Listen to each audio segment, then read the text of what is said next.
À l'origine de ce projet, il y a l'envie de créer l'opéra L'Acmé de Léo Delibes et la volonté de proposer un spectacle à tout le monde et pas seulement au public habitué de l'opéra. L'Acmé, c'est un opéra comique.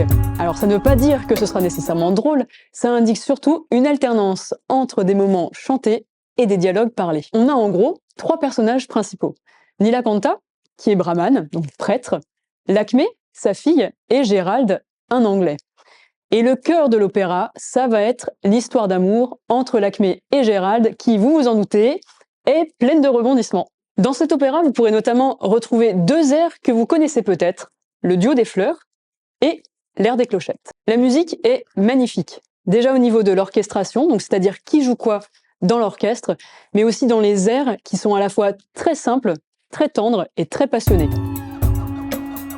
C'est un opéra qui se déroule en Inde, fin 19e siècle, sous la domination britannique notamment. Une des choses qui me tenait le plus à cœur, c'était de ne pas situer la fable, malgré tout, dans un espace-temps trop précis, trop connoté, pour possiblement laisser résonner d'autres époques, notamment la nôtre.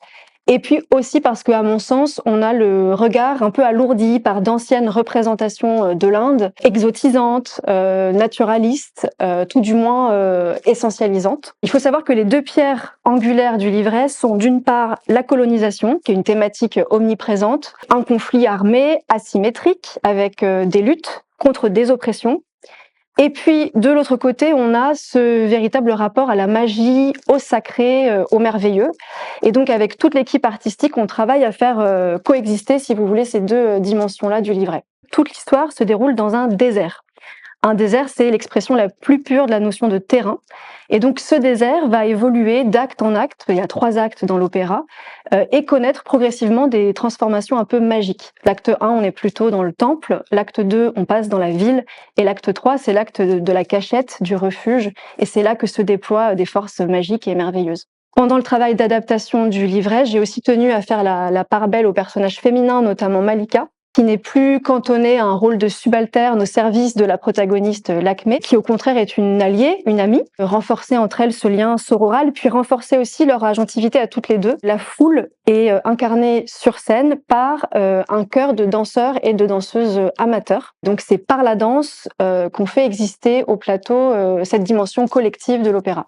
Nous nous sommes entourés d'artistes qui ont tous cette envie de démocratiser l'opéra et le projet a fédéré autour de lui toute une équipe administrative, technique, qui est dans cette même démarche. Depuis 2023, nous travaillons à la création artistique du spectacle, mais nous élaborons aussi des stratégies pour éveiller la curiosité du public qui ne se rend pas à l'opéra. Que ce soit notre manière de communiquer, les personnes dont on s'entoure, qui ne viennent pas forcément du monde de l'art lyrique, les actions de médiation auprès des jeunes, dans les collèges, également directement dans la rue, tout est pensé pour briser les clichés autour de l'opéra.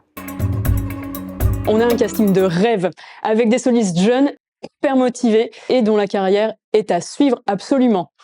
Pour chaque soliste, ce sera une prise de rôle, ça veut dire que c'est la première fois qu'ils vont chanter le rôle dans l'intégralité. On veut que cette production touche tout le monde, mais aussi tous les lieux. Donc pour que ce soit plus accessible, on n'utilise pas l'orchestration originale de Léo Delibes, mais on a demandé à 3 arrangeurs de nous faire une version sur mesure avec seulement 11 instruments.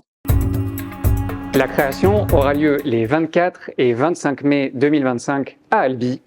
C'est une ville sans opéra, mais avec un théâtre, le Théâtre des Lys. Ce sera le premier pas d'une aventure qui, nous l'espérons, contribuera à changer l'image de l'opéra.